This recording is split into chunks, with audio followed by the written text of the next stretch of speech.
Managua con Amor es un podcast con reflexiones y comentarios sobre el acontecer de nuestra madre tierra desde la Nicaragua bonita y siempre libre, tierra de Darío y Sandino, en el mero centro de América. Yo soy Jorge Capelán.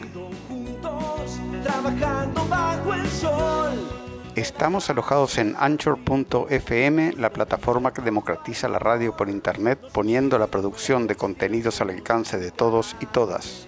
Totalmente gratuita, sin cláusulas oscuras ni letra pequeña. Fácil de usar, estable y ofreciendo una presencia garantizada de su podcast en todas las grandes plataformas del internet. Contáctenos en Twitter, @Jorge_Capelán. Pueden también ver nuestro blog managuaconamor.blogspot.com o ver nuestra página de Facebook de Managua con Amor. Y también pueden mandarnos algún mensaje por WhatsApp al número 505, el código de Nicaragua, 77063613.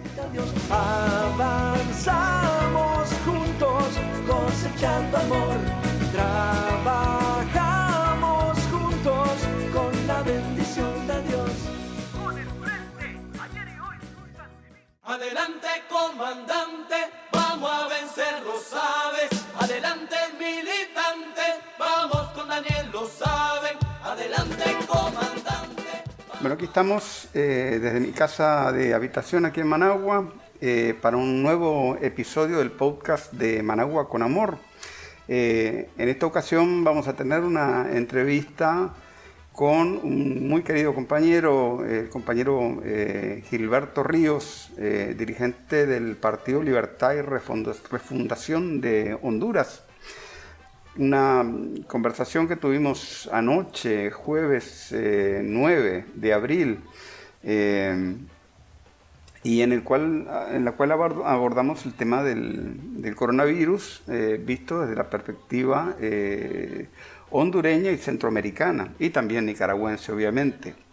Pero yo quería, antes de presentarles la conversación que tuvimos con el compañero Gilberto Ríos, hacer una pequeña introducción acerca de nuestra situación aquí en Nicaragua.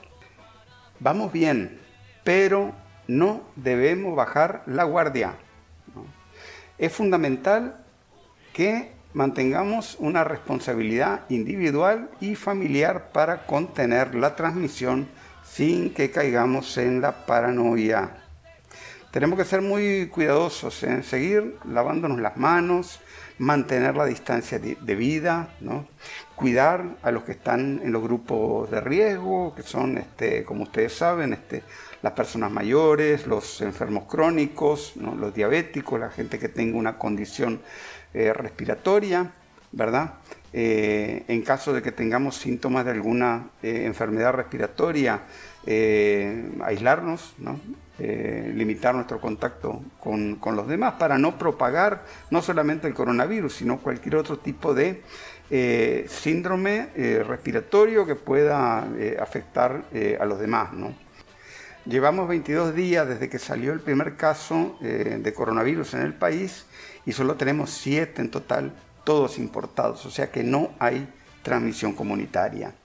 El último informe de la mañana de este viernes, 10 de abril, habían 4 activos, uno de ellos en mejoría y recuperación, 2 en estado estable y solo uno delicado que está siendo obviamente atendido y en condición estable, ¿no?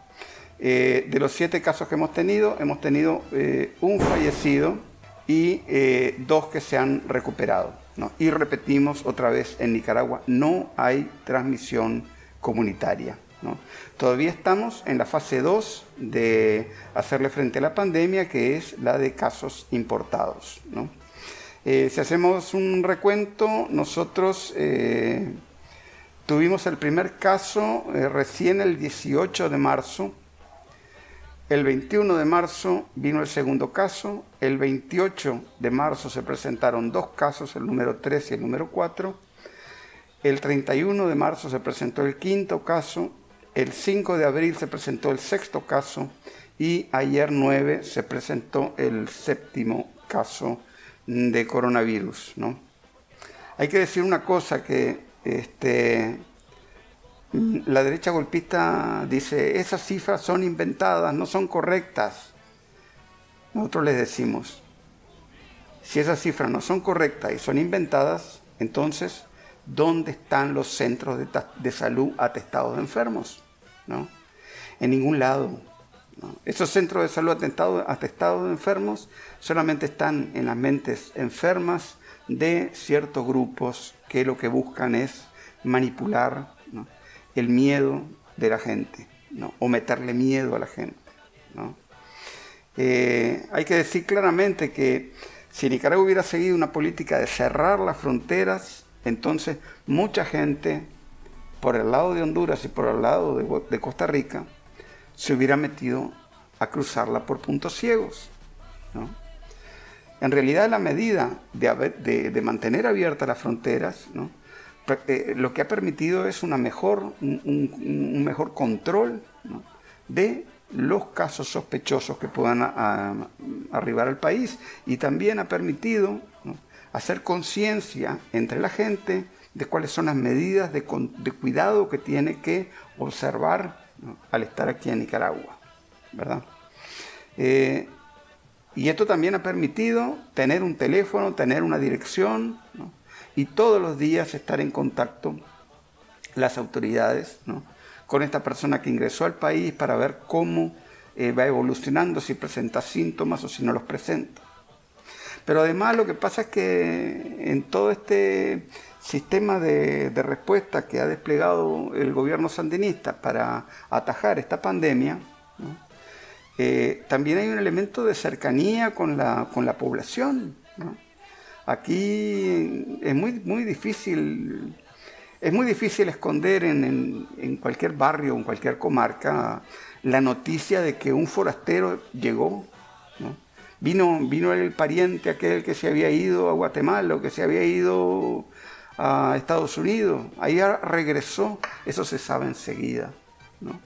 Y también es muy difícil esconder cualquier caso de una enfermedad potencialmente tan grave como la COVID-19, ¿no? Explicamos, ¿no? El SARS-CoV-2 es el virus, ¿verdad? Y la enfermedad es la COVID-19, ¿no? En el caso, por ejemplo, de que una persona le den los síntomas más graves, pues, de la enfermedad, que por cierto es una minoría de los afectados, ¿no?, esa persona tendrá que aparecer en un hospital tarde o temprano, ¿no? Esas cosas se saben, ¿verdad? Entonces eso permite que las autoridades puedan rastrear, ¿no?, los posibles casos de COVID-19 en el país de una manera mucho más efectiva. Van a buscar a la gente a la casa, pero la van a buscar no para meterla presa, como por ejemplo en el caso de Honduras, ¿no?, o para meterla en un centro de internamiento, como es el caso de El Salvador, ¿no? Por cierto, lugares donde con la aglomeración, ¿no?, y la falta de recursos, lo que se hace en muchos casos es infectar a gente sospechosa, infectarla en el propio centro de internamiento o en la propia cárcel. Recordemos que Honduras es famoso por los motines, por lo general por las condiciones tan horribles que hay en las prisiones, ¿no? Entonces, aquí en Nicaragua no se busca a la gente para reprimirla, sino que se busca a la gente para atenderla y para decirle qué medidas de protección debe usar, debe aplicar, ¿verdad? Y también para darle seguimiento, pues si está desarrollando síntomas o no, ¿verdad?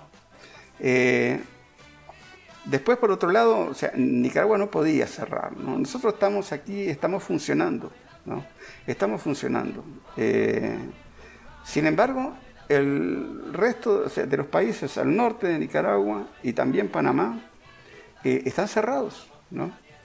Y van a pagar un precio altísimo, verdaderamente altísimo, por ese hecho, ¿no? Porque la verdad es que tienen millones de personas, ¿no?, Por ejemplo, en el caso de Honduras, pueden salir, creo que es una vez a la semana, según el número de la cédula, pero como en el caso nuestro, o sea, ellos tienen una gran cantidad de la población que depende de ganar dinero en el día para mantenerse, ¿no? Y ya han habido varias protestas, ¿no? Porque la gente no tiene que comer en muchos lugares, ¿no? También ustedes conocen bien el caso de El Salvador, donde se dieron motines porque el gobierno no supo organizar eficientemente una ayuda de $300 que le iban a dar a la población, ¿no? Entonces, se aplican medidas de confinamiento, ¿no? Muy agresivas, muy represivas, ¿no? Pero que después les revientan en la cara a esos mismos gobiernos, ¿no? Y lo que se hace es crear aglomeraciones de gente donde hay una mayor desarrollo de las posibilidades de contagio, ¿no? Nosotros aquí en Nicaragua estamos, entre comillas, podríamos decir, a medio gas, ¿no? Por ejemplo, si uno sale por el barrio, ahí está la gente, saca su mesa a la calle porque hace mucho calor en estos días de Semana Santa. Esta es una Semana Santa extraordinariamente calurosa en Nicaragua. Entonces la gente hace vida de familia, ¿no? Pone su piscina ahí, muchos sacan la piscina ahí a la calle, ¿verdad? Para que los niños se bañen. O sacan su mesa, ¿verdad? Y se sientan ahí. Y van a la venta, y van a comprar carne asada, ¿no? Pero no buscan ir a lugares donde hay aglomeraciones, ¿no? Mientras tanto, por otro lado, por ejemplo, eso no quiere decir, hay gente que va al mar, ¿no? Hay algunas, por ejemplo, la Iglesia Católica ha clausurado sus procesiones, pero, por ejemplo, se han hecho procesiones acuáticas, ¿no? Aquí en Nicaragua, que los que conocen el país saben que aquí no es por nada que le digan la tierra de lagos y volcanes. Aquí hay grandes oportunidades, no solamente en los lagos, sino también en el mar, de hacer procesiones en botes, ¿no? Y de hecho se han vuelto muy populares desde hace varios años, ¿no? Entonces, si la gente no puede hacer grandes aglomeraciones en las ciudades, pues va y hace sus procesiones en botes, ¿no? O también hay festividades como las judeas en otros lugares del país, ¿no? Donde la gente sale, pero bueno, tal vez no con la misma afluencia de siempre, tratando de guardar la distancia, ¿verdad? Y la realiza. También he visto, por ejemplo, una procesión de San Benito muy original que organizaron en León, la Iglesia Católica de León, la organizó con motos, ¿no? Entonces, se busca, ¿no? por todos los medios cómo buscar maneras creativas de mantener un espacio público seguro en estas condiciones de la pandemia, ¿no? También, por ejemplo, hay ferias, ¿no? Se organizan actividades incluso turísticas, ¿no? Mañana voy a andar por el lado de Masaya visitando algunos puntos donde el Ministerio de Economía Familiar va a realizar actividades, ¿no? Claro que esto a veces, ¿no? Hay ciertas personas que se confían demasiado, ¿no? Entonces, por ejemplo, a pesar de que se organiza alguna actividad colectiva, teniendo cuidado de mantener las sillas a 1,5 metros de distancia, ¿verdad? Para evitar los contagios, la gente a la hora de sentarse va y junta todas las sillas y eso, ¿no? Es muy importante hacer conciencia colectiva sobre la necesidad de cuidarnos a nosotros mismos y de cuidarnos unos a otros, ¿verdad? La responsabilidad que cada uno de nosotros a nivel personal tiene con el colectivo, ¿no? Pero también la responsabilidad que tiene el colectivo para con todos, ¿no? En general yo creo que sí la población no ha caído en la histeria ¿no?, que querían promover los sectores desestabilizadores, ¿no?, en Nicaragua, ¿verdad? Debo decir que, por ejemplo, yo estuve el otro día, fui en taxi, ¿no?, desde el Salinas hasta la Tenderí y de ahí hasta Ciudad Jardín, ¿no? Y la gente andaba en la calle, ¿no? Muy poca gente esta semana andaba con tapabocas, ¿no?, porque han entendido, ¿verdad?, que el tapabocas no es un elemento que ofrezca una protección realmente significativa, ¿no? En todo caso podría tal vez ayudar a no esparcir gérmenes hacia afuera, pero la verdad que no es un buen filtro de esas gotitas microscópicas, ¿no?, o sea, micrómetros, o sea, son milésimas de milímetro, ¿no?, capaces de penetrar cualquier agujero que pueda tener cualquier mascarilla de tela que podamos hacer en la casa, ¿no? Entonces son de un resguardo más psicológico que otra cosa. Y nosotros hemos visto que, si bien hace unos 10 días, una semana, ¿no?, hubo algunos momentos de algo psicosis que se podía ver en ciertos grupos de la población, ya la gente tiene una información un poco más,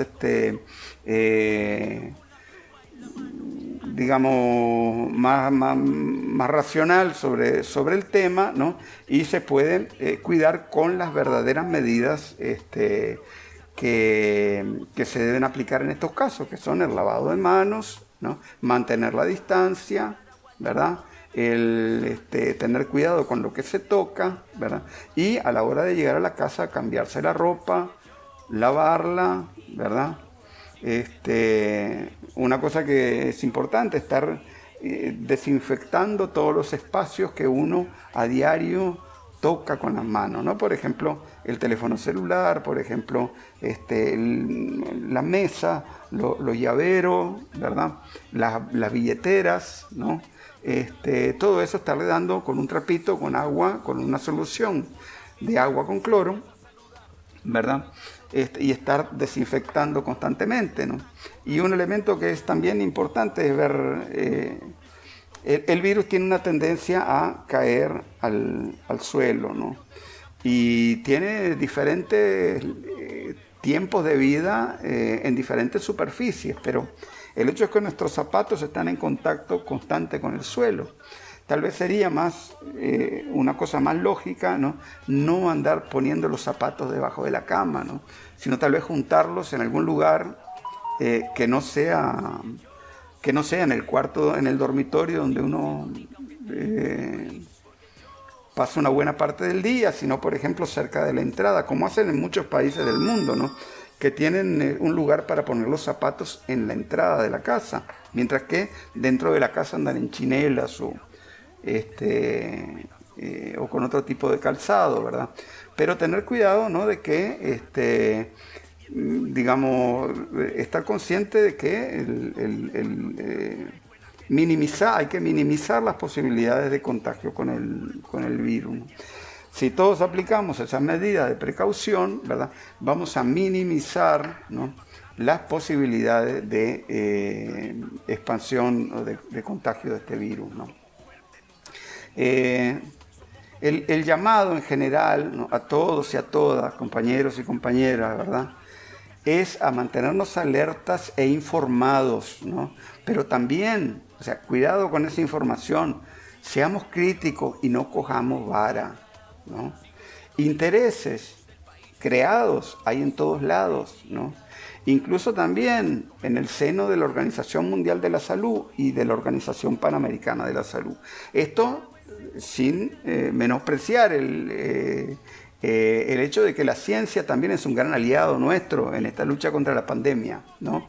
Y que la mayoría de los científicos trabaja de buena fe, tenemos que entenderlo, ¿no? Pero también tenemos que, o sea, no podemos ser ingenuos, ¿verdad? No podemos nosotros ser ciegos ante un hecho, ¿verdad?, que es que, por ejemplo, el grupo de expertos de asesoramiento científico de la Organización Mundial de la Salud, es decir, el organismo, la máxima autoridad de tipo científico de la Organización Mundial de la Salud, está, o sea, si tiene 15 miembros, 8 de ellos por lo menos, ¿verdad?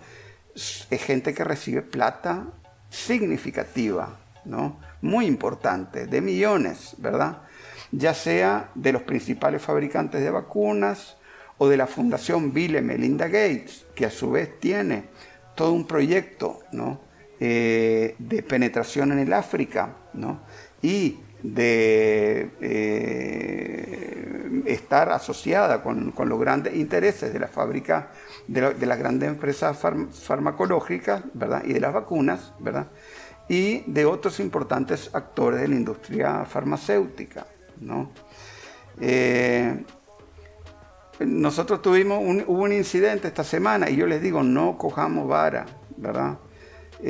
Donde salió esta señora Clarissa Etienne, ¿no? Y cometió un grave error, ¿verdad?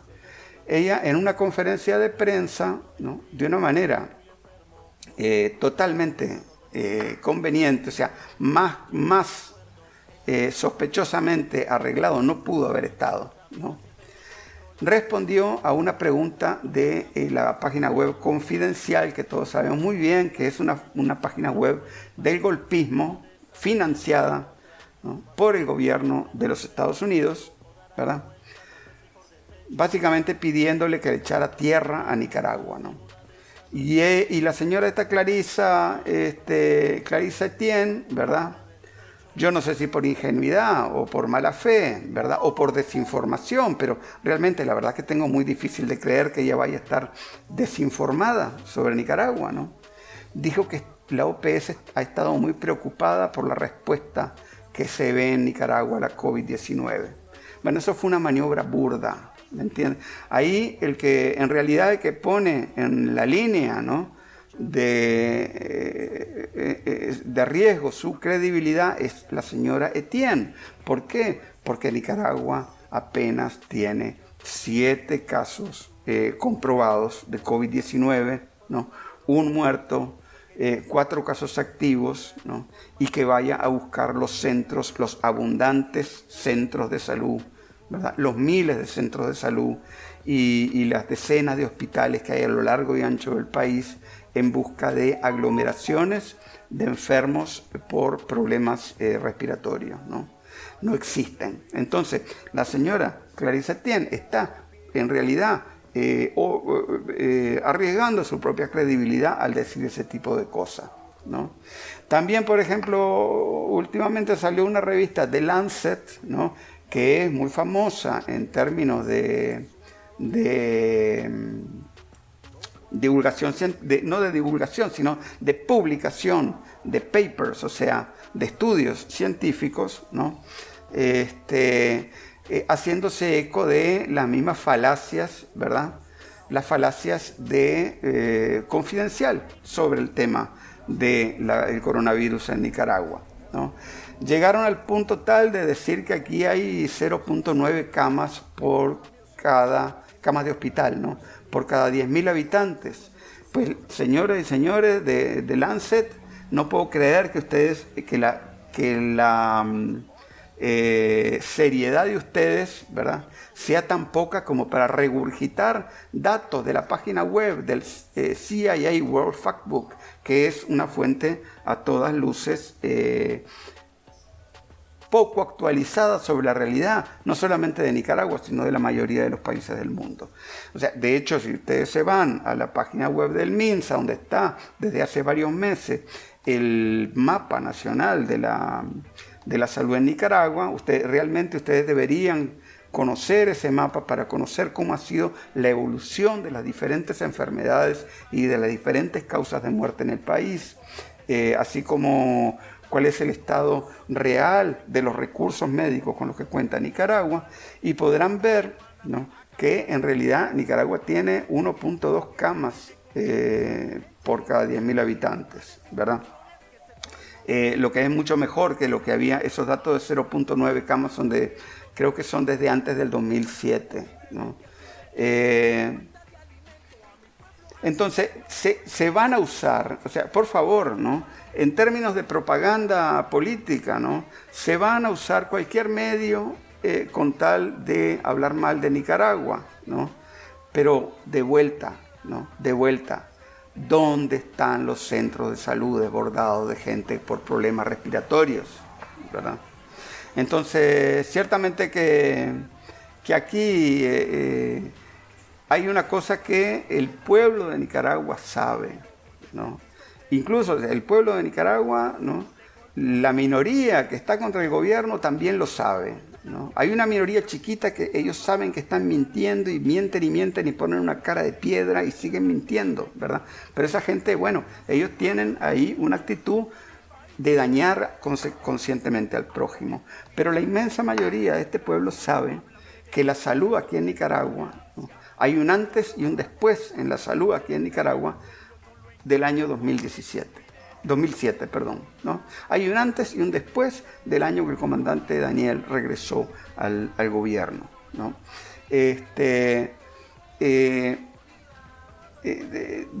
La verdad es que eso es algo que el pueblo de Nicaragua lo sabe, ¿no? Decía el general Sandino que se puede engañar a cualquiera con el tiempo, pero con el tiempo no se puede engañar a todo mundo, ¿verdad? Nosotros aquí, esas mentiras, el pueblo de Nicaragua, la inmensa mayoría del pueblo de Nicaragua no se las traga, pero claro, fuera de Nicaragua y en un tiempo de histeria como este que estamos viviendo hoy en día, obviamente que sí se lo tragan, ¿no? Ahora, de nuevo, no cojamos vara, pero tampoco bajemos la guardia. No podemos nosotros bajar la guardia, ¿no? Vuelvo a repetir, mantengamos la distancia, lavémonos las manos, mantengamos la higiene, ¿no? Tengamos a mano una botella con cloro y agüita, que la tenemos que renovar cada día, no basta con esa botella hacerla el lunes y usarla hasta el viernes, no, todos los días hay que hacer una botellita nueva, ¿verdad? De agua con cloro para andar desinfectando los lugares que tocamos, ¿verdad? Podemos, por ejemplo, vamos al súper, démosle una pasadita con un trapo humedecido, con agua con cloro, a las latas o a las bolsas que compremos, ¿no? Ese tipo de cosas, ¿no? Lavemos la ropa, ¿verdad? De vuelta, como les decía, los zapatos no los tenga debajo de la cama, preferiblemente no los tenga dentro de la habitación, ¿no? Ese tipo de medidas, ¿no? No busquemos el molote, no tengamos miedo de salir a la calle, pero no busquemos el molote, ¿verdad? No busquemos los lugares encerrados, donde el aire quede encerrado, ventilemos, ¿no? Porque el problema también es que se ha descubierto que si una persona con COVID-19 tose, ¿no? Esas gotitas pueden quedar flotando algunos minutos, ¿no? Y ahí es donde nos podemos contagiar, ¿no? Entonces, mantengamos ventilado, no busquemos el encierro, ¿verdad? Pero también tenemos que estar claros, ¿no? Que aquí hay toda una histeria a nivel mundial, ¿no? Miren, le voy a decir, ninguna pandemia a nivel de toda la historia de la humanidad, ¿no? Se ha podido combatir a lo bruto, ¿no? La humanidad ha pasado por unas pandemias espantosas, ¿no? Una de ellas, ¿no? Es lo que se llamaba la peste bubónica, ¿no? O también peste negra, ¿no? Esa peste acabó con el Imperio Romano en el siglo VI, en el año 540, 550 y pico, ¿no? De la era cristiana. Después volvió en la Edad Media, ¿no? En los años 1300 por ahí, ¿no? Y después volvió a inicios del siglo XIX, ¿no? Y se mantuvo como por 100 años atacando varios países, ¿no? Era una crisis provocada por un bacilo, ¿verdad? Que era muy mortífero, ¿no? Muy mortífero. Y que ciertamente que, miren, esa misma pandemia, ¿no? En 3 periodos distintos, ¿no? Acabó con el Imperio Romano. El Imperio Romano es como decir el Imperio estadounidense hoy en día, ¿no? Bueno, pues terminó de acabar con el Imperio Romano, ¿no? Cuando pegó en la Edad Media, esa plaga, ¿no? La peste negra, como se le decía, pero era la misma, peste bubónica, esa misma hizo una matancina de gente, ¿no? Al punto tal de que al pasar hizo que hubiera tan poca mano de obra que los salarios subieran, ¿no? Y eso le permitió a los trabajadores del campo tener posibilidad de comprar sus tierritas, ¿no? Y dicen que ese fue el origen de la clase media europea, ¿no? Imagínense semejante cambio histórico, ¿no? que ocasionó esa plaga, ¿no? También han habido, por ejemplo, otras plagas como la influenza española, que ocurrió durante la Primera Guerra Mundial, en 1918, ¿no? Que mató como a 50 millones de personas de la época. Aquí hoy en día estamos, pero es que no estamos ni cerca, ¿no? Somos como 4 veces más habitantes de los que había en 1918, pero no estamos ni cerca de llegar a 50 millones de muertos. O sea, estamos lejísimos, ¿verdad? Vean ustedes los datos de la última cantidad de muertos en el planeta por la COVID-19 y compárenlo con lo que fue la influencia española y se van a dar cuenta, ¿no? Esa pandemia hizo estragos, ¿no? Pero como en ese momento estaba la Segunda Guerra Mundial, la Primera Guerra Mundial, que fue una matancina de proporciones inmensas, ¿no? Entonces no pasó de ser una anécdota. Incluso dicen la influenza española, pero todos los países que estaban en guerra en la Segunda Guerra Mundial la tenían, ¿no? Lo que pasa es que los diarios españoles eran los que más escribían sobre eso porque no estaban metidos en la guerra, ¿no? Pero lo cierto es que pandemias, ¿no? De pandemias estamos llenos, sobre todo, ¿no? Sobre todo tomando en cuenta que con la globalización se hicieron más baratos los viajes, la gente migra de un lugar a otro, ¿no? Se impuso, por ejemplo, lo que era la producción just in time, justo a tiempo, ¿no? Que implicaba no tener cosas guardadas en los depósitos, ¿verdad? Sino comprar lo que hiciera falta en el momento, no importa que fuera algo de China o algo de México o algo de Singapur, ¿verdad? O de Europa, todo lo que fuera más barato, eso se iba comprando en el momento, lo que se llama la globalización capitalista, ¿verdad?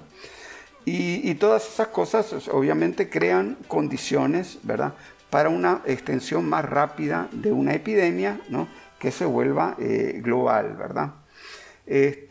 A lo largo de la historia, la humanidad ha tenido dos formas, ¿no? Dos formas de superar, ¿no?, este tema de las pandemias, ¿no? Que es, ¿no?, una, aprender a convivir con los gérmenes, ¿no? Por ejemplo, si yo estoy consciente de la importancia de lavarme las manos, ¿no?, varias veces al día con agua y jabón, ¿no?, entonces voy a limitar, ¿no?, la posibilidad de esparcir o de contagiar, ¿no?, o de contagiarme de enfermedades de tipo respiratorio, ¿no?, que a menudo se transmiten por esta vía, ¿no?, y en este caso especialmente de la COVID-19, ¿no? O sea que se aprende a convivir con los gérmenes, ¿no? O también aprendemos o logramos hacernos inmunes a esos gérmenes, ¿no? ¿Inmunes cómo? Bueno, inmunes con el gran invento que tuvimos en el siglo XX, que son las vacunas, ¿no?, que implican inyectar en el cuerpo una versión debilitada, ¿no?, del agente patógeno, sea un virus, sea un germen, ¿no?, que a su vez haga que se activen los anticuerpos, o sea, que el cuerpo active, ¿no?, enzimas y otras sustancias que van a ir a buscar cómo destruir a cualquier virus de ese tipo que logre entrar al cuerpo de uno, ¿no? Nosotros en los últimos 120 años se ha logrado un avance enorme en la comprensión de estos fenómenos. Piensen que en el caso de la peste negra o de la peste bubónica, ¿no?, se tardó 1500 años, o sea, del año 500 y pico, en la era cristiana, ¿no? Hasta inicio del siglo XX, casi 1500 años o 1400 años, ¿no? Se tardó en descubrirse que, ¿no?, se trataba de un bacilo que venía de una rata que era picada por pulgas y luego transmitida a los humanos, ¿no? Cuando los científicos se dieron cuenta de eso, ¿no?, fueron capaces de dictar medidas, ¿verdad?, para prevenir la aglomeración o la atracción de ratas, ¿verdad? Por eso es muy importante las medidas permanentes de desratización que impulsa el gobierno sandinista aquí en Nicaragua, ¿no?, que por cierto no las impulsaban los gobiernos neoliberales en la época liberal, ¿verdad? Y después, al saber de qué bacilo se trataba, buscar cómo desarrollar una vacuna, y esa vacuna se ha desarrollado, y hoy en día, ¿no?,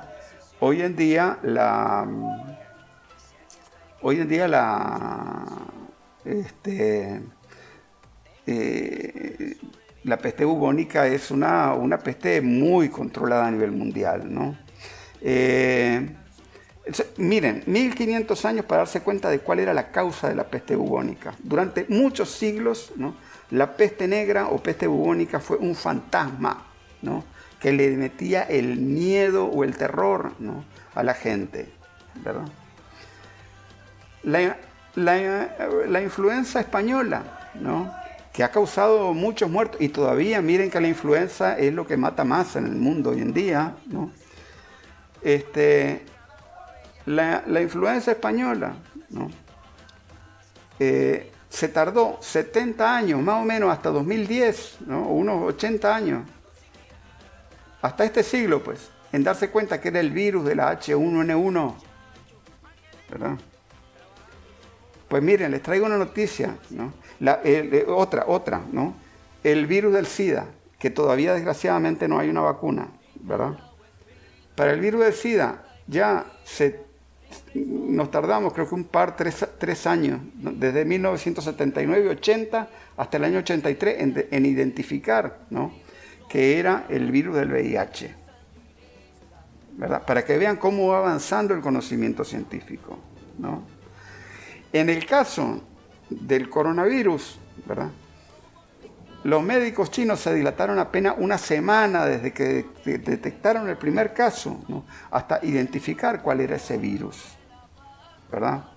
Entonces, ciertamente que estamos hoy en día, ¿no?, desde un punto de vista de condiciones científico-técnicas, ¿no?, de ir muy rápido avanzando, ¿no?, en el conocimiento de estos fenómenos, ¿verdad? Ya se está trabajando en la vacuna. Lo que pasa es que la vacuna hasta dentro de un año y pico, año y medio, 2 años, no va a estar lista, ¿verdad? Pero ciertamente, o sea, aquí vamos a un ritmo muy acelerado. El problema es que a nivel económico tenemos un sistema capitalista que no es capaz ni de producir mascarillas, ¿no? ¿Cómo es posible que países como Estados Unidos, Europa Occidental, que pueden mandar cohetes a Marte, no son capaces de producir mascarillas para el personal de salud y para los enfermos, ¿no? No son capaces de producir respiradores, que por cierto, o sea, un respirador es un instrumento muy avanzado, es una máquina muy avanzada y muy compleja, ¿no? En realidad es un cuello de botella, porque normalmente no se presentan muchos casos, entonces se tiene un número determinado que da abasto con la demanda, pero en caso de una pandemia se dispara la demanda por estos aparatos, ¿verdad? Y ahí es donde ni siquiera países como Alemania, ¿no?, o los Estados Unidos o el país más rico del mundo, no sé, tienen capacidad, ¿verdad?, de contener el pico, ¿no?, el pico de los casos de gravedad que requieren de respiradores, ¿no? Entonces, un respirador es un aparato que entrega oxígeno, ¿no?, el paciente ya no puede respirar por sí mismo, entonces lo que hace es, a través de una máscara hermética, ¿no? O incluso a través de un entubamiento, ¿no?, que se pone por la nariz o por la tráquea, incluso hasta una traqueotomía, o sea, una pequeña incisión en la tráquea, ¿verdad? Se le mete aire al paciente a un ritmo en el que él lo puede asimilar en su organismo, ¿no? Eso requiere de todo un trabajo de computación y todo eso automatizado bastante complejo, ¿no? Entonces esas máquinas no son sencillas. Imagínense que aquí en Nicaragua los tenemos, pero tenemos que priorizarlos, ¿no? Y por cierto, o sea, la cantidad de casos de COVID-19 que requiere de un respirador son una cantidad muy pequeña, son como un 5%. Pero claro, cuando se presentan muchos casos, eso inmediatamente satura las posibilidades de cualquier sistema médico en el mundo. No solo de Nicaragua, que la derecha anda diciendo es que aquí hay pocos respiradores hasta Alemania tiene, ¿verdad? Entonces, nosotros aquí, ¿no?, estamos atajando esta pandemia. Llevamos ya varias semanas, ¿no? No tenemos transmisión local, o cuidado, ¿no?, tal vez tenemos, pero con un nivel de viralidad bajísimo, sin síntomas, ¿no? No se sabe, hay muchas cosas que no se saben a ciencia cierta, ¿verdad?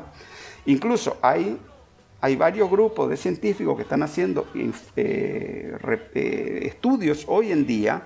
Lo que pasa es que esto va tan rápido que no son estudios que han logrado pasar todo el proceso de revisión por pares que tiene establecido la ciencia, ¿verdad?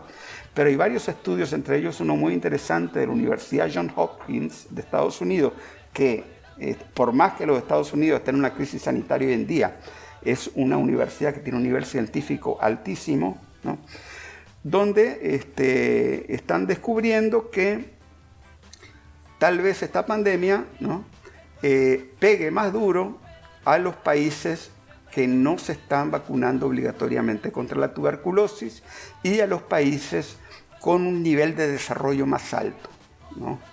Y para eso han hecho toda una serie de estudios estadísticos. Este caso de la Johns Hopkins es muy, muy avanzado, el estudio estadístico que ellos han hecho.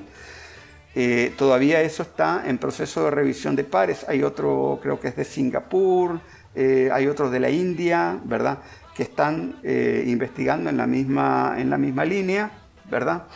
Y parece haber una correlación bastante fuerte, ¿no?, entre los países donde no es obligatoria la vacuna contra la tuberculosis, y ahí entran, por ejemplo, Australia, Europa Occidental y Norteamérica, ¿verdad?, y los países donde esa vacuna es obligatoria, ¿no? Y les quiero decir una cosa, que en Nicaragua, ¿no?, los niveles de vacunación contra la tuberculosis son los más altos de toda Centroamérica y de toda América Latina, ¿no? Tenemos 100% de vacunación contra la tuberculosis, ¿verdad? Pero bueno, eso vamos a ver. Nosotros, lo que pasa es que nosotros tenemos que partir de lo siguiente, ¿no? Estarán esas versiones, pero nada de eso está probado, ¿no? Lo que nosotros tenemos que hacer es mantener la distancia, lavarnos las manos, mantener la higiene, lavar la ropa, colgarla al sol, la botella con cloro y agüita y un paño, y estar desinfectando todas las superficies que toquemos, ¿no? Los zapatos, mejor pónganlos cerca de la puerta de la casa, ¿verdad? Y obviamente cualquier síntoma, tomar contacto con el puesto de salud más cercano, ¿verdad? Entonces eso es más o menos lo que yo quería dar a modo de introducción sobre el tema del coronavirus aquí en Nicaragua, y vamos ahora a la conversación que tuvimos anoche con el hermano Gilberto Ríos. Bueno, entonces aquí estamos desde Managua y desde Tegucigalpa, y vamos a tratar de hablar acerca de la situación del coronavirus y del mundo y de nuestra región y de nuestros países. Tenemos aquí a un invitado que para mí es un honor estar entrevistando, es el compañero Gilberto Ríos, dirigente del Partido Libertad y Refundación de Honduras, además dirigente de una organización política, Los Necios, y de una nueva corriente que yo espero que nos hables también durante esta entrevista, de una nueva corriente que se formó a lo interno del Partido Libertad y Refundación y de la resistencia y todo eso, que nos explique un poco cómo está funcionando la lucha de ustedes también allá en Honduras. Entonces, muy bienvenido al programa, hermano Gilberto Ríos. Es un honor tenerte aquí de Managua con Amor.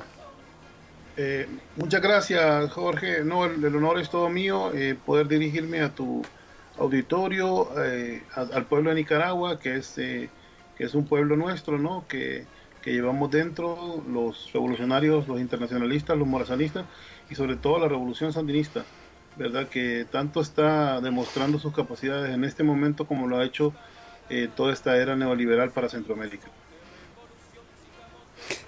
Bueno, vamos a ver, aquí tengo yo unas cifras sobre la situación actual de la pandemia del COVID aquí en Centroamérica. Son los datos oficiales que salieron esta mañana, o sea, los de última hora pueden haber variado un poco, pero estamos hablando a nivel de toda la región centroamericana, ¿verdad? De 2.500 casos en Panamá, 63 fallecidos, 539 casos en Costa Rica con 3 fallecidos. En Honduras tenemos 343 casos con 23 fallecidos. En El Salvador 103 casos con 6 fallecidos. ¿Sí? En Guatemala 95 casos. Cuando hablamos de casos decimos casos confirmados, ¿no? Con 3 fallecidos. En Belice 8 confirmados, 1 fallecido. Y en Nicaragua 7 confirmados y 1 fallecido. En total 100 fallecidos en la región centroamericana. ¿Cómo ves vos toda esta situación hoy en día con la pandemia del COVID-19 en nuestra región? Bueno, primero creo que sí hay que situarlo dónde está la pandemia a nivel internacional. Es importante como tener de referencia que los países que comenzaron con la crisis, bueno, en el caso de China lo superó. En el caso de Europa sigue galopante el crecimiento del coronavirus, lo mismo Estados Unidos. Muchas de nuestras conexiones internacionales, que afortunadamente están paradas por la cuarentena, pues son directas e inmediatas con esos países. Eso fue lo que me parece a mí, pues puso a Cuba, digamos, en un primer momento en la región como el más vulnerable. Recordemos, Jorge, que Cuba recibe 5 millones de turistas al año, entonces una gran cantidad de turistas, de flujo de personas, de seres humanos, que llegan a la isla a hacer turismo. Entonces por eso preocupó. Sin embargo, su sistema de salud es fuerte, porque la revolución cubana, pues ese es uno de sus principales pilares, ¿no? El tema de la salud pública, que ha sido ejemplo mundial y reconocido incluso por Naciones Unidas y hasta por sus propios adversarios. Eso es histórico. Y lo otro, en Centroamérica cala igual, ¿no? Los países que tenemos pues regímenes neoliberales, yo le llamo dictaduras neoliberales, pues son todo el tema del desmantelamiento desde del comienzo de la era neoliberal, que justamente en Nicaragua también se dio en ese periodo en que el sandinismo dejó el poder, en 1990, después de las elecciones, y luego todo lo que quedó después de esos 16 años de proceso neoliberal en Nicaragua, ¿no? Lo que es el gran bache histórico. Pero de ahí se refleja claramente cómo hay otra estrategia gubernamental con la visión de la salud pública, con la importancia social de la salud pública. Y bueno, en los demás países como El Salvador me parece que hay que hacer como una reflexión particular, porque como estamos en plena era del show, ¿verdad? De la política es un show, así como lo ha hecho Trump, la derecha está en eso, ¿no? Como lo ha hecho Bolsonaro, como lo hacía Macri en su momento. Sí. Ahora tenemos a Bukele aquí en Centroamérica, y luego de que él mismo reconoce el fracaso de la entrega de los bonos, que eran un bono de $300 para toda la población. No sé si la que no tenía trabajo, la que tenía más necesidad, no sé si estaba focalizado de alguna manera, pero el tema es que lo que logra hacer es un gran conglomerado de gente donde se expone más al virus en plena pandemia, ¿verdad? Sí. Pero en general no había llegado la pandemia en Centroamérica, llegó como en una segunda oleada de la que infectó a Europa y a Estados Unidos. Y yo pienso que también se adoptó la cuarentena oportunamente en el caso de Honduras, por ejemplo, en el caso de Guatemala, más que todo porque estos gobernantes, Jorge, y no sé si yo sea extremo al decirlo, pero es que estos gobernantes no tienen plan, no van para ninguna parte. Estos gobiernos no tienen no tienen un derrotero, pues ellos están concentrados en otras cosas. Nuestro gobierno, por ejemplo, que está vinculado al narcotráfico, que está vinculado al crimen organizado, ellos están dedicados a otros dineros y a saquear el Estado de Honduras. Pues entonces esto de la pandemia les viene como anillo al dedo porque les da control poblacional, mientras ellos manejan una gran cantidad de recursos. En el caso de Honduras, bueno, en el caso de El Salvador también es una importante cantidad de recursos. En el caso de Guatemala también, y empiezan a volver a esos modelos de gobiernos que están pues con la mano extendida para ver si salen adelante. Bueno, ustedes ahorita en Honduras no pueden salir a la calle en cualquier día, ¿no? Eso es según el número de cédula. Es correcto, sí, yo tengo por ejemplo permiso los viernes, porque mi terminación es 9 de mi identidad, y solo los 9 y 0 podemos los viernes, los lunes los 1 y 2, y así cada día 2, para evitar las aglomeraciones en la calle. Sí hay casos importantes que consideramos que hay que evaluar el 19 de abril, donde se ha prorrogado el toque de queda. Vamos a ver si se puede volver a salir a la calle o si se va a prorrogar aún más. Eso en cuanto a la emergencia, digamos, médica. Pero después lo que viene, Jorge, es lo peor, ¿verdad? Es el tema económico, estructural, ¿verdad? Que es donde yo pienso que deberíamos también estar apuntando todas las fuerzas progresistas de América Latina. Ya hubo reuniones virtuales, no sé si te diste cuenta, de grandes expositores en estos días sobre cuestionar la deuda externa de nuestros países, por ejemplo. O sea, ese tipo de cosas son importantes. Yo creo que la profundidad de la crisis capitalista da para que se analice el tema estructural, se profundice en la propuesta y se luche por cambios estructurales. Pues, sí.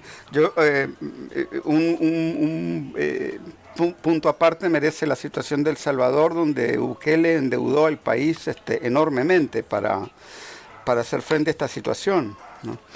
Y al mismo tiempo también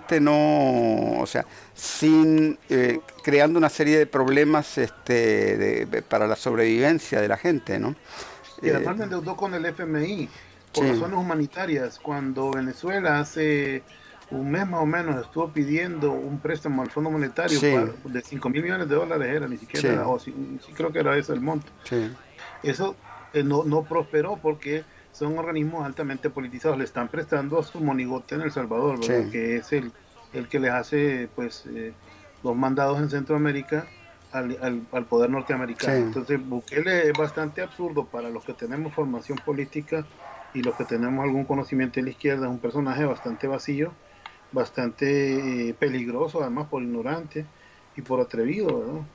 Y bueno, ya lo demostró cuando militarizó la Cámara de Diputados. Por cierto, solo quería mencionarlo, pero también está el caso de Argentina, creo que es, que están tomando, acordate con lo del préstamo al FMI que le dieron a Macri, ¿verdad? Que fue $50.000 millones, lógicamente, para tener dominada y controlada la economía argentina. Por cierto que Fernández ha salido con una posición muy indigna diciendo que no van a recurrir al préstamo internacional para salir de la crisis, ¿verdad? Entonces, nuestros países deberían plantearse si tuvieran un proyecto de nación, que ahí volvemos al marxismo clásico, ¿verdad? Cuando decimos que esto no es una burguesía nacional, lo que tenemos en nuestros países son los mandaderos del Fondo Monetario, del Banco Mundial, de oligarquías así criollas, ¿verdad? Y cada vez esa estructura neofeudal, ¿verdad? Se va evidenciando más porque no resuelve los problemas de la población. Yo creo que, como te decía antes, Jorge, creo que la crisis da para profundizar más en cada uno de los temas históricos de la izquierda latinoamericana. Claro. Yo incluso, yo estaba pensando porque en los en el mainstream de los medios, ¿no? Se acostumbra, se dice hoy en día, a veces un poco de una manera un poco frenética, ¿no? Cuando uno escucha hablar a los opinadores de la CNN o de los medios europeos, ¿verdad? Entonces, con cierta, con un énfasis bastante histérico en el fondo, ellos repiten una y otra vez que el mundo no está en una crisis financiera, sino que está en una crisis de sanidad pública, ¿no? Y yo la verdad es que dudo mucho de que eso sea cierto. Para mí en realidad esto es una crisis financiera y estructural capitalista disfrazada de pandemia, ¿no? Bueno, esa es una tesis bastante difundida, ¿no? Que se trataba de esta coincidencia, que yo diría que es coincidencia, que se dio entre un problema estructural, que el capitalismo está al punto de quiebre financiero. Ya la Reserva Federal, que es la representación de la banca privada norteamericana, había hablado de recesión abiertamente, no de desaceleración, sino abiertamente de un 2020 con recesión económica. Sí. Entonces, lo de la pandemia, que Trump, justamente porque además su sector es el del sector servicios, se abstiene de entrar en el tema de frenar la economía, porque quien se va a salir afectado es su sector económico. Y al hacerlo, un país que recibe tantos millones de extranjeros al día, recibe un bombardeo del coronavirus que lo hace perder el control completamente.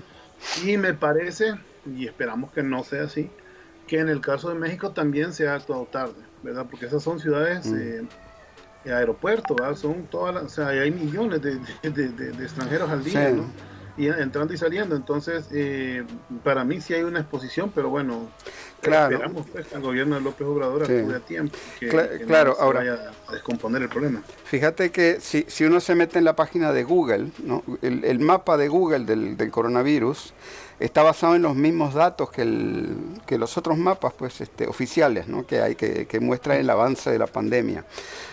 Pero el mapa de Google tiene un mérito que los otros no tienen, y es que refleja la magnitud de la pandemia en cada país por millón, o sea, casos por millón de habitantes, ¿no? En casos por millón de habitantes. Y si uno se pone a ver, por ejemplo, en el África, ¿no? Incluso en Sudamérica, en todo el territorio prácticamente desde México hasta Panamá, los niveles de casos de coronavirus por millón de habitantes son bajísimos. O sea, esta pandemia en realidad está afectando sobre todo a una serie de países occidentales, ¿no? Independientemente del caso de Irán, que es una excepción, e incluso donde sale un número más o menos alto de casos por millón de habitantes en China, está muy focalizado en la provincia esta, o sea, donde está la ciudad de Wuhan, ¿verdad? Porque en realidad en el resto de China no ha habido tantos casos, ¿no? Incluso hay teorías que dicen que puede ser que sea porque en los países del denominado tercer mundo ha habido una vacunación contra la tuberculosis mucho más extendida, obligatoria en realidad para todos los niños, se cumpla más o menos, mientras que los países llamados industrializados dejaron de hacer esa vacuna como una parte del programa básico de vacunación de la gente, ¿no? No sabemos, ¿no? Pero lo cierto es que si uno mira la incidencia, ¿no? por millón de habitantes es mayor en los países imperialistas y en los países ricos en general. Bueno, también es que su densidad poblacional es enorme, ¿verdad? O sea, son países que, como lo recordamos de los primeros capítulos de las venas abiertas de América Latina, cuando recordamos que, por ejemplo, la isla británica no es más grande que el territorio de Honduras y Guatemala juntos, ¿no? Es decir, estamos hablando de que son porciones de tierra densamente pobladas y hay 80 millones de habitantes, ¿no? Y eso, pues con los niveles de vida que tiene, porque bueno, desde su época moderna, porque hicieron colonias y ahora son también los que controlan las finanzas del mundo y parte de la industria, por supuesto. Entonces, yo creo que el análisis sigue siendo análisis de clase el que se debe hacer. ¿Quiénes son los afectados? Para empezar, ¿no? Los trabajadores, una gran cantidad de personas que tienen que estar en contacto y que tienen que moverse. ¿Quiénes son los que mueren en los centros públicos, ¿verdad? ¿Cuál es su sesgo de clase? Porque yo quisiera más que el sesgo de edad, porque ese es el clásico Sí, informe, o sea, Naciones Unidas, ¿verdad? Que no nos explica el problema, ¿verdad? ¿Cómo se dieron los contagios? Entonces, todo el enfoque que nosotros tenemos que darle debe ser un enfoque completamente diferente. Luego, claro, ¿cómo claro. afecta eso a la economía? Por ejemplo, Porque estaba viendo un informe hoy sobre Nueva York, por ejemplo, que no sé si los latinos ahí son, creo que el 28%. Sin embargo, el 36% de los muertos son latinos, ¿no? De todos los muertos.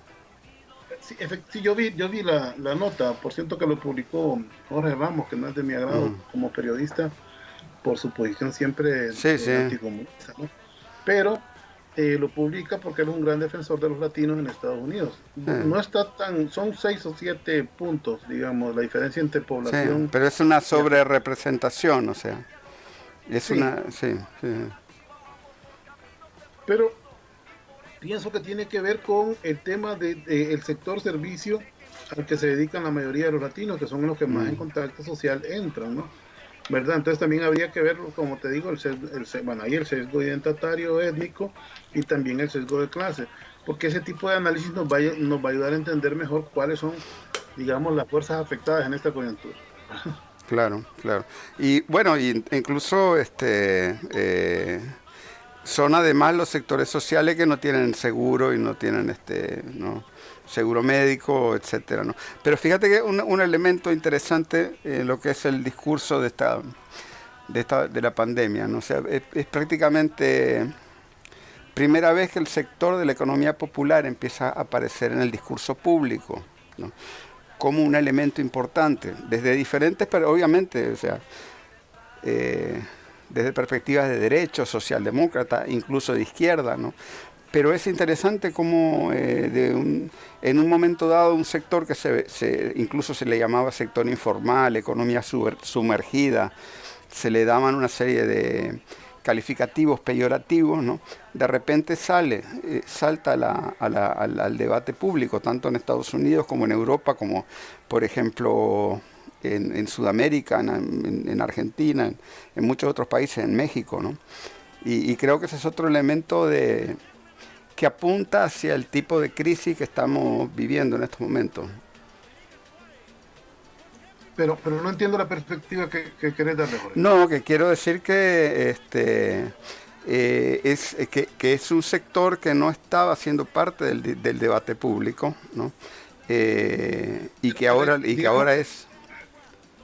si te capto un poco, porque Sí, a mí me parece que yo soy muy ortodoxo, ¿verdad? En el tema marxista. sí. Y me parece que el gran debate abandonado en realidad nuestro es el tema de la sindicalización, Mm, ¿verdad? Como paradigma de la organización de los trabajadores o del trabajo. En América Latina, pues yo conozco obviamente experiencias exitosas, sí. pero también hay una gran cantidad de aparatos ahí burocratizados completamente que no están dando la batalla en el sentido de la lucha de clases desde hace mucho tiempo, Es cierto, ¿verdad? sí, sí. Entonces me parece que si no comenzamos el análisis desde ahí, entonces es como, me parece que puede haber cierta romantización del trabajo informal. Y digo informal no con ese sesgo obviamente Mm, peyorativo, sino en el sentido de que no está tabulado, no recibe seguro social, no tiene derechos laborales, que es en realidad el trabajo liberalizado. claro. No deberían existir trabajadores de ese tipo, a menos que se trate de un emprendimiento de verdad, ¿verdad? Porque ahora hasta el que vende chicles es un empresario, pues en la lógica Mm. del discurso neoliberal, ¿no? No sé si me doy a entender, pero te preguntaba la perspectiva que le tenemos que dar. En Honduras son el 58% de la Claro, economía. claro. Pero es que sí, sí. Significa que ellos controlan más de la economía, por lo menos no del tema del grueso de la economía ni de las grandes transacciones, me refiero del movimiento comercial, del Mm. movimiento económico, de las relaciones comerciales, ¿verdad? Que en eso también es muy específico, Marx, cuando habla de relaciones sociales de producción, ¿verdad? Por quién controla el aparato. Entonces nos damos cuenta que en buena medida el aparato de funcionamiento social desde el punto de vista económico lo controla la economía informal, pero no está organizada. Ahí Bueno, hay todo sí. como un paradigma que desarrollar, ¿no? Porque por ejemplo en Argentina ahí está la central de trabajadores ¿cómo se llama? de los desempleados, pero nacen, o sea, son sindicatos de desempleados, pues, pero fuertes, se movilizan, tienen un criterio político. Yo me he entrevistado con ellos las 2 veces que he estado en Buenos Aires en mi vida, y soy consciente que hay otras formas en América Latina de organización. Bueno, no, me fui largo tal vez, pero sé que en nuestros países hubo autogestión de 1000 maneras, ¿va? Si fueron guerrillas autogestionadas, las que hubo, por ejemplo, en Centroamérica. Entonces, pero por ejemplo, yo te puedo mencionar el caso de Nicaragua. Aquí es como, si en Honduras es el 58%, aquí anda por el 80%, ¿no? Pero hay maneras, por ejemplo, de organizarse. De organización, incluso cultural en Nicaragua. La historia diferente que dejó la revolución, que se creó a través de las fuerzas sociales económicas también, cooperativas y otras formas de trabajo que desarrollaron en aquel momento. Y eso hay que activarlo y tiene vigencia. Lo demuestra ahora la crisis del coronavirus en el mundo. Tiene vigencia ahora porque hay que tratar de huir de la economía epicéntrica esa del dólar, del ¿cómo se llama? Organización Mundial del Comercio, porque son las grandes mafias internacionales que poco le importa la hambruna de la gente, incluso las calculan o las promueven, ¿no? Entonces para ellos todo eso es negocio, y también hay una visión ahí apocalíptica de alguna de ellas, ¿no? Que no piensan que el resto de la humanidad debe sobrevivir. Entonces yo digo que es importante volver al punto de la profundidad con la que debatimos cada una de estas cosas, que todos estamos como en la obligación de aprovechar el momento, porque el mundo no podía continuar como estaba, Jorge, ¿no? Era imposible, o sea, eso estaba... pero las fuerzas hegemónicas lo que están haciendo ahorita es viendo cómo echan a andar la máquina otra vez, o sea, y no va a cambiar nada para ellos, y la gente tiene que entender que si no nos organizamos, si no hacemos denuncia crítica social profunda, el derecho a la alimentación no puede ser un derecho digamos normado por el mercado en el mundo, el derecho al agua potable, el derecho a cosas tan elementales que la humanidad ya pudo, pero hace mucho tiempo, que el capitalismo sigue desarrollando sus capacidades enormemente productivas y del desarrollo de la ciencia, pero en el tema de la distribución, pues la humanidad está en unas condiciones terribles, pues, ¿verdad? De atraso, de subdesarrollo, de emergencia, de hambre. Pero es increíble que no puedan producir mascarillas, ¿no? O sea, andan como piratas los norteamericanos en el mar internacional, cazando barcos comerciales que ya están con contratos hechos con otros países, y ellos se están robando mascarillas en alta mar, andan como piratas, volvieron al siglo XVI, de los barcos, de las guerras navales, pues, de los piratas, porque finalmente siempre han sido piratas, ¿no? Que se roban los recursos del resto del mundo. Entonces esa es su naturaleza. Entonces sí, es escandaloso que el mundo no pueda producir mascarillas, es escandaloso que nuestros países, Jorge, no tengan una industria mínima de mascarillas, de material médico. O sea, que eso también hay que pensarlo a nivel industrial nacional. Así es. Nosotros estamos en la obligación de tener una mínima industria nacional. Eso no aparece en el discurso de la izquierda latinoamericana. Y en el tema de los gobiernos he visto pocas iniciativas, pero la industria nacional, si no hay industria nacional, es la negación de nuestra posibilidad de independencia. Así es, no en vano, por ejemplo, aquí en Nicaragua, una de las cosas que se ha tratado es de montar una fábrica de medicamentos. Hoy en día tenemos una fábrica de medicamentos con capital, con ayuda de los rusos, ¿no? Que incluso ya hay planes para producir el interferón de cubano, ¿no? Aquí, ¿verdad? Pero todas esas cosas son todas industrias. No, pero en el caso de la revolución, en el caso de la revolución sandinista, disculpa mejor, yo no quiero dejar de hacer este apunte. Acordate que antes, no sé cómo será ahora, que vamos a cumplir 2 años de aquella agresión, por cierto, pero antes de aquel fatídico 19 de abril, Nicaragua ya estaba produciendo el 90% de sus alimentos, no sé ahora. Fíjate que interesante, ¿no? Aquí con el golpe, ¿no? Lo que no pudieron, o sea, lo que se desarrolló más fue la agricultura, ¿no? Por eso es que cuando los golpistas dicen que tienen líderes campesinos como Medardo Mairena, uno se pone a reír, porque esos campesinos no cayeron en la trampa del tranque, porque si ellos se hubieran metido al tranque, ¿no? Entonces ellos habrían sido uno de los primeros afectados, como de hecho lo fueron todos los sectores populares, ¿no? Claro. Entonces, la producción agrícola más bien aquí ha tenido, es uno de los sectores que ha estado apuntalando la economía, ¿no? Lo más afectado obviamente fue el turismo, por ejemplo, ¿no? Ese tipo de cosas, pero aquí la prioridad por la alimentación es una cosa bien central, ¿no? Bien central, porque para nuestros pueblos la soberanía alimentaria, ¿no? es un hecho, es un acto fundamental de soberanía para todo lo demás. Claro, claro, es histórico, ¿no? Superar el hambre. Claro. Eso es importante, porque esa es la historia pues, del atraso y el subdesarrollo de América Latina. Sí. Pero bueno, eso, por ejemplo, es una visión estratégica del desarrollo y la independencia, ¿no? Nacional, que Nicaragua lo ha podido llevar a cabo por el gobierno sandinista, lógicamente. Entonces, eso es, por ejemplo, son cosas que dentro de la coyuntura se deben destacar. Los modelos nacionales de salud se están discutiendo en todo el mundo, incluso en Europa, ¿verdad? Eso debería ser, la salud debería ser algo de acceso universal, ¿verdad? A todo nivel, y Sí. hay capital en el mundo para cubrir con eso. Pues. Pero Ahí es donde nosotros tenemos que siempre hay que apuntar a cómo corremos la barrera del capital trabajo, ¿no? Cómo le arrebatamos ese trabajo que nos ha Claro. quitado el capital, ¿verdad? Para el beneficio de la clase trabajadora, de la humanidad, Claro. en su conjunto, ¿verdad? Con las rentas universales y cosas así que deben pensarse para los ancianos, para los niños, o sea, son cosas que la humanidad debe aprovechar estas coyunturas para superar. Ahora, la tendencia es la contraria, ¿verdad? La tendencia es que los neoliberales de profesión estén buscando un modelo más represivo, que ya tengan formas más avanzadas también de control poblacional, que podría ser algo de lo que estamos viendo en este momento.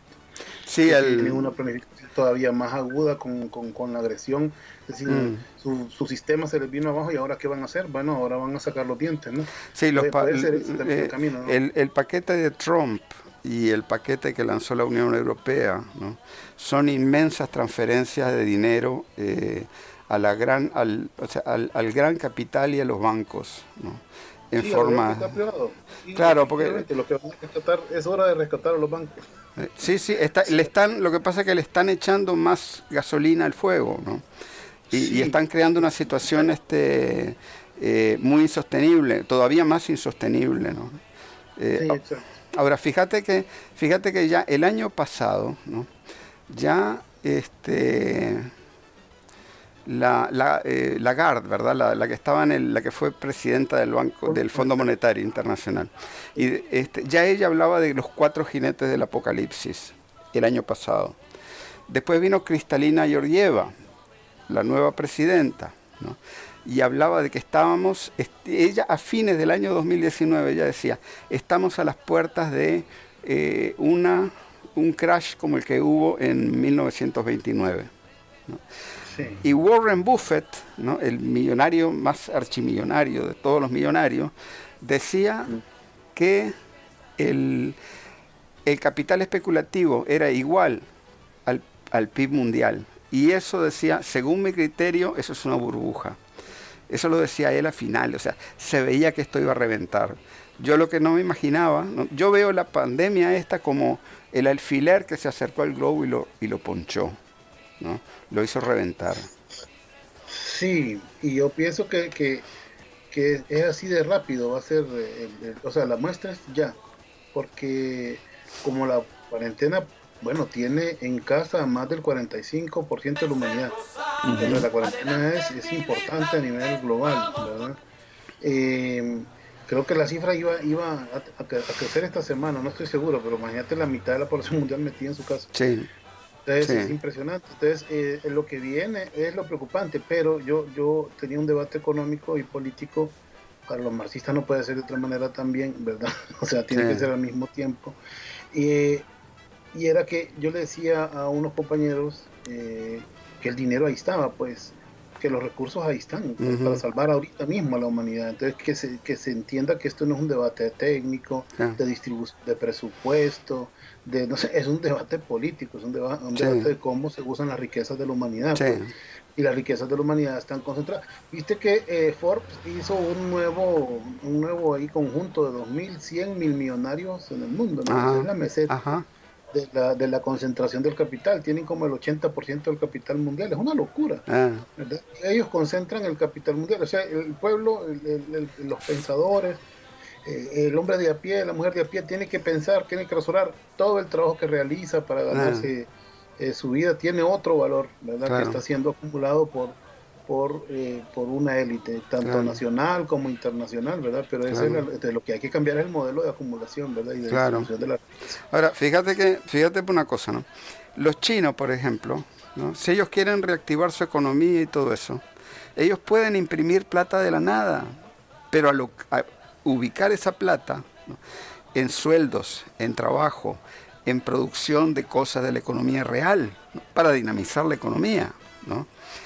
Pero ¿qué es lo que pasa con los países occidentales? Ellos viven de crear plata de la nada, pero ¿para qué usan esa plata? Para tapar agujeros financieros de las mismas de los bancos, ¿no? Yo te digo una cosa, yo veo unas tendencias en Occidente, ¿no? De seguir echando gasolina al fuego, ¿no? Y cada vez más recesivas, ¿no? Mientras que por otro lado, China, que ha podido salir más rápido de la pandemia, ¿no? Está en mejores condiciones para salir adelante ella, ¿no? Lo que pasa es que ese desarrollo chino después vaya a arrastrar el desarrollo del resto del mundo. Eso yo creo que va a tomar tiempo. Bueno, yo no pienso como que ese horizonte pueda ser necesariamente negativo.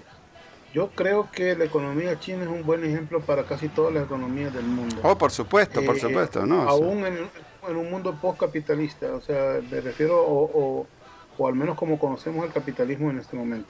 No estoy diciendo en ese debate eterno de que si China es comunista o es capitalista. mm, Nosotros sabemos que es una economía mixta dirigida por un partido que tiene influencia, por supuesto, de capitales y de grandes capitales, etcétera, ¿no? Pero que es la economía de vanguardia, la economía sí, en el mundo en todos los sentidos y va a emerger con mayor fuerza en este momento. Ese es, de hecho, desde el punto de vista ideológico, eso es economía liberal. Y en tanto sea economía liberal y no sea neoliberal, es mejor, ¿verdad? O sí, sea, lo que viene posiblemente, si fuera en manos de China, sería un Estado un poco más keynesiano, ¿verdad? Sería haciendo eso, ¿no? sí. O a lo sumo representaciones socialdemócratas en América Latina, pero eso es esperar como demasiado No, y que en última instancia, o sea, eso tendría la rica. y que en última instancia en China, o sea, el Estado controla los bancos, ¿no? Pero en Occidente son los bancos los que controlan los estados. Sí, sí, sí, aquí en América Latina, bueno, lo que pasa es que ellos se han sabido meter. Yo leía las estadísticas, escribí un artículo sobre el tema China y me fijé que son 250.000 millones de dólares los que se están invirtiendo en América Latina Mm, para el 2023. Esa es la inversión, son 5 años, esos son 5 años de inversión. sí, Y ahora acaban de tener su banco de inversiones que también van a sacar otro capital de ahí. sí, Es decir, su forma de crecer es de reestructurar, digamos, estados, el capital a nivel mundial es una obra de arte. Pues su capitalismo avanza, o su estado avanza, o su socialismo avanza, como queramos leerlo, mm, porque la verdad que puede tener muchas lecturas, de una manera muy acelerada, muy planificada. Ellos no paran. Bueno, miremos a Nayib, ¿verdad? mm, Ellos no les interesa, ¿no? Una tendencia ideológica adversa, conservadora, ni todo lo que pudo haber dicho el mismo Nayib de China cuando el FMLN eh, cerró las amistades, ajá, perdón, tendió las amistades con China, ¿no? Entonces ahora lo vemos allá porque China es una realidad por encima de cualquier negación que pueda sufrir algún yanqui o piti yanqui, como decía el comandante Chávez, ¿verdad? China es una realidad. Ahora mirémonos después de esa realidad, como sería sin duda, es que mira, hay una cosa que los centroamericanos, los latinoamericanos debemos siempre estar preguntándonos: ¿de qué nos ha servido ese discurso de que somos aliados estratégicos de Estados Unidos si somos mm, la región más pobre y desigual del mundo? mm, Nosotros, nuestro principal aliado ha sido nuestro principal enemigo, pues en claro, realidad, el desarrollo de nuestros pueblos. Entonces es hora de buscar otros amigos, pues, y ya hay potencias que crecieron más que ellos, y lo mínimo que deberíamos estar haciendo nosotros es orientando casi todos nuestros esfuerzos a tener unas relaciones comerciales y de amistad más cercanas con China en este momento. claro. Ahora, Sí, por el momento estamos, un buen porcentaje de nosotros estamos en nuestras casas, mientras sí, confinados, confinados. queriendo crecer en la coyuntura. Sí, Sí, sí. viendo cómo se aprovecha el tiempo, porque esto, bueno, esto va a estar, para nosotros que nos gusta el análisis social, va a estar bien interesante, Sí, sí, pero para la persona que vive de a pie, va a estar bien complicado, se va a complicar la cosa más claro, social y económica y políticamente en el mundo, sí. claro. Este, mira, otra cosa que tengo curiosidad, porque, por ejemplo, estuve leyendo hoy un artículo de Los Angeles Times sobre El Salvador, ¿no? Y decía que ahora están las maras, están ahí, como es, imponiendo el orden, entre comillas, ¿no? Este, Sí. para que la gente no salga, para imponer la cuarentena y todo eso. Y, por ejemplo, le han dicho a los dueños de los comerciantes que mientras dure la emergencia no les van a cobrar, pero que después les van a cobrar con intereses, obviamente, ¿verdad? Sí, claro, ¿No? sí. O sea que ha habido un avance. En realidad esta emergencia dictada por Bukele ahí hizo que avanzaran sus posiciones todos estos grupos que son un atentado contra la sociedad, digamos, ¿no? Ahora, conociendo la situación de Honduras, que no es la misma de El Salvador, pero ahí tienen el presidente de ustedes, el hermano que está preso por narco en los Estados Unidos, el presidente sindicado por narco, la corrupción tan bárbara que hay. ¿Cómo ha habido algún tipo de avance de todas las redes delictivas ahí en Honduras con esto de la emergencia? Pues en realidad aquí, yo, bueno, primero creo que el principal negocio tanto del sector afiliado a Juan Orlando Hernández como el sector oligárquico que representan es el tema del narcotráfico. Pero es que el narcotráfico sí recibes apoyo del Ejército de Honduras, de la Policía Nacional, de sectores, ¿verdad? No todos. Sí. Hay sectores decentes en ambas instituciones. Y sobre todo quien se encarga directamente de la supervisión, traslado, y es específicamente Estados Unidos, pues, y su Ujú. ejército de ocupación aquí en el país. O sea, ese es el negocio, ese es el principal, ese es el que más capital mueve en Honduras, ese deja alguna ganancia para el país. Y luego están las expresiones del crimen organizado, la principal es la del Partido Nacional, el Partido de Gobierno, que se organiza para saquear instituciones del Estado, ¿verdad? Que son los que más le cuestan al Mm. pueblo porque se han robado una enorme cantidad de dinero. Por eso te decía que la pandemia a un gobierno como este le vino, pero ¿verdad? De Sí. postre, ¿verdad? Porque ya gestionaron una cantidad de más de 1.000, o sea, cercana a los 1.000 millones de dólares, o sea, aquí Mm. son como 25.000 millones de lempiras, para atacar solo los efectos de la pandemia. Y de repente Mm. salen en cadena nacional diciendo que ya ejecutaron la cuarta parte. Oye. Ejecutaron, o sea, no hay ningún informe de nada. Entonces son un descaro. El otro año vamos a elecciones. Posiblemente también van a pagar de este robo las elecciones, como lo hicieron con el Mm. saqueo al Seguro Social en las elecciones pasadas, como lo hicieron recibiendo coimas del narcotráfico cuando comenzaban su carrera delictiva, política. Y bueno, y así, ¿no? Y esos son los aliados de Estados Unidos en la región, pues, Mm. ¿verdad? Los narcotraficantes. Igual que el caso de Honduras, que es un narcoestado, e igual que el de Colombia, ¿no? ¿Verdad? Que con eso incluso están sacando y lo pongo en el tablero por lo siguiente. Sí. Están utilizando el tema de las drogas para atacar a Nicolás Maduro, Sí. la República Bolivariana de Venezuela y todo, pero lo que van a ocupar primero va a ser la base aquí de Palmelora para asediar a Nicaragua, para tratar de bloquear algún tipo de solidaridad que pudiera existir entre estados, Sí. para intervenir en ese triángulo del terror que ellos miran entre Venezuela, Nicaragua y, Y Cuba. y Sí. Cuba. Es decir, miremoslo como lo mira el Comando Sur, ¿no? Miremoslo desde la perspectiva militar. Entonces Honduras está en esa circunstancia donde hay un delincuente en el poder, que es que ellos lo saben mejor que nosotros, conocen mucho mejor su cartera delictiva, pero lo dejan ahí porque en las coyunturas es un peón servil a todos los intereses Mm. norteamericanos y es, Mm. es Susana Mapich, como decía Sí, Kissinger. sí, sí, sí, sí, Entonces, sí, de Somoza, ¿no? sí. Entonces, bueno, lo digo así porque es exactamente lo que estamos viviendo en el país. Entonces, en el caso de Nicaragua, que tiene un partido histórico, tradicional, ¿no? El Partido Sandinista, que representa toda una tradición de lucha y de resistencia, pues las políticas de gobierno también pueden llegar fácilmente por todo Mm. ese entramado estatal que ha hecho. de gobierno que se ha hecho en todo ese esfuerzo de la revolución sandinista. En el caso de Honduras, que es el caso, yo lo insisto, mencionaron ahí, Bukele dice, hay que repartir dinero a la gente, sí, pero eso no es una cuestión automática, eso se hace a través de una estructura política, él ni Claro, siquiera tiene partido. claro. Entonces, es un desorden, ¿verdad? Y los gobiernos neoliberales no organizan a la sociedad, al contrario, la sabotean en su desarrollo, Sí, sí, ¿verdad? Entonces, lo mismo pasa en Honduras, entonces no tienen capacidad, aunque tengan todo el dinero del sí. mundo y tengan ahora mismo a las Fuerzas Armadas vinculadas a toda la labor civil, no tienen la capacidad de asistir las demandas de la población. Entonces, nosotros estamos pronto a algunos alzamientos, tal vez aislados, tal vez alzamientos populares, pero no dirigidos políticamente, me refiero, sino de personas que demanden pues lo mínimo, ¿no? Ya Mm, hubo alrededor de 50 protestas a nivel nacional en menos de una semana de mm, población pidiendo comida, ¿no? Entonces, sí, la cuarentena ha sido muy mal organizada, sí. demuestra la debilidad de los gobiernos neoliberales en general y en particular la desidia de este gobierno de Juan Orlando Hernández. Mm, ujú.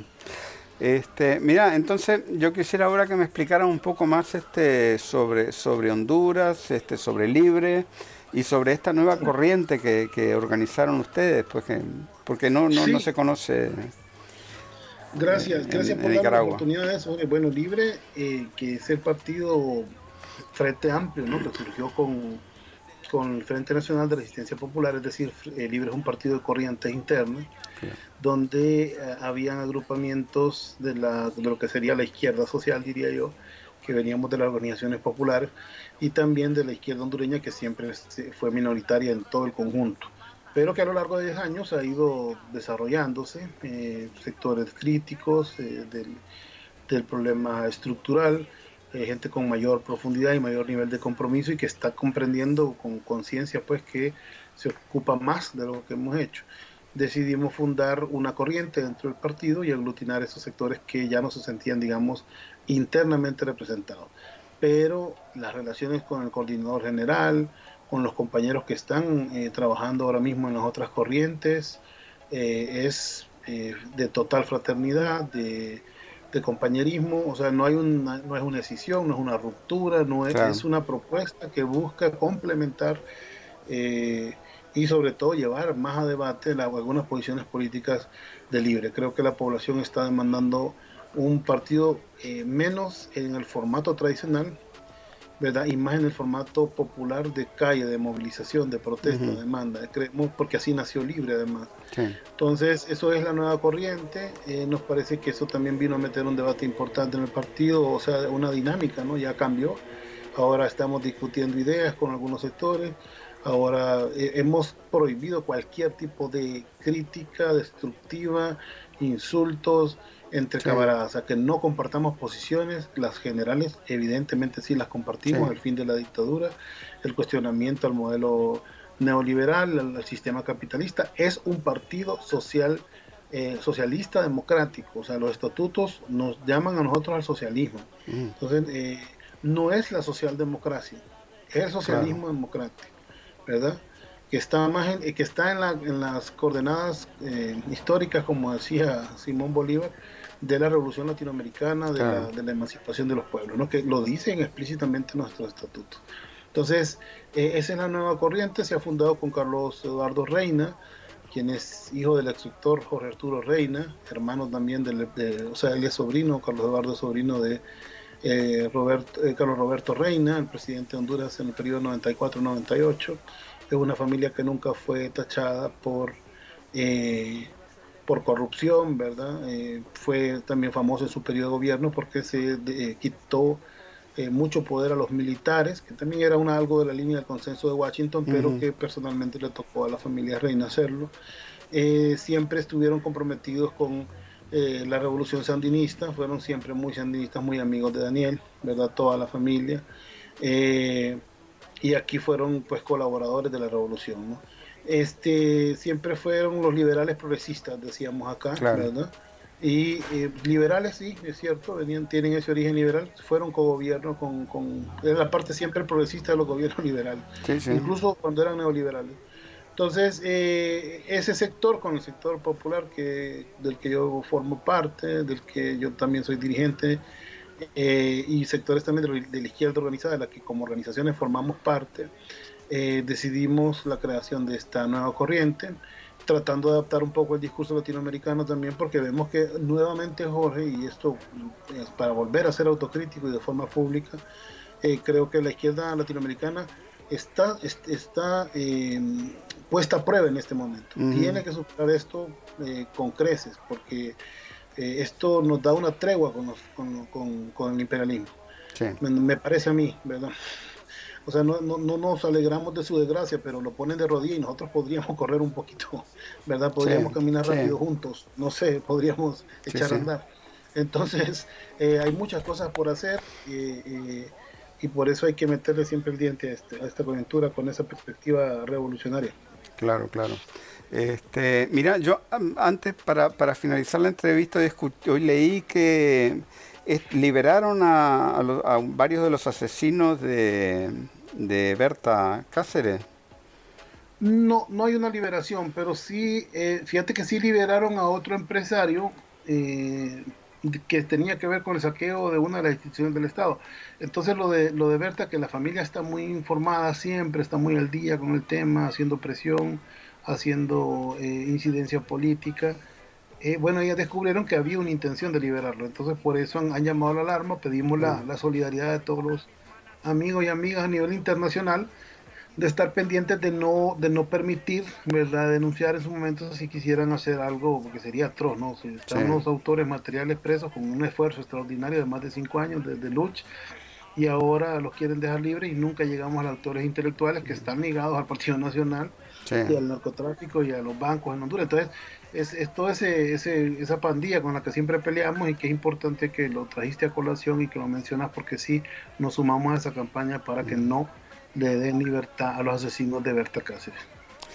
Bueno, Gilberto, yo espero que no sea la última vez que podamos hablar aquí en De Managua con Amor, y al contrario, más bien que de vez en cuando nos podamos reunir para ventilar todos estos temas de la actualidad de nuestra región, ¿no?, y del mundo en el que vivimos.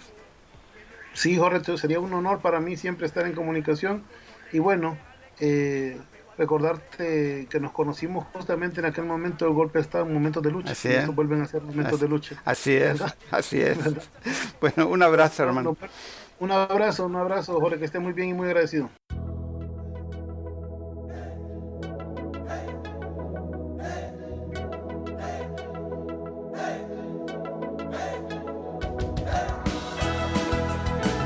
Este ha sido otro episodio del podcast de Managua con Amor. Más temprano que tarde estaremos de regreso con reflexiones y comentarios sobre el acontecer de nuestra madre tierra desde la Nicaragua bonita y siempre libre, tierra de Darío y Sandino en el mero centro de América. El abrazo de Sandino nos cobija con valor, nos inspira en nuevos tiempos, Nicaragua de mi amor. Hemos logrado juntos las victorias con amor. Hemos gritado al mundo, ¡viva la revolución!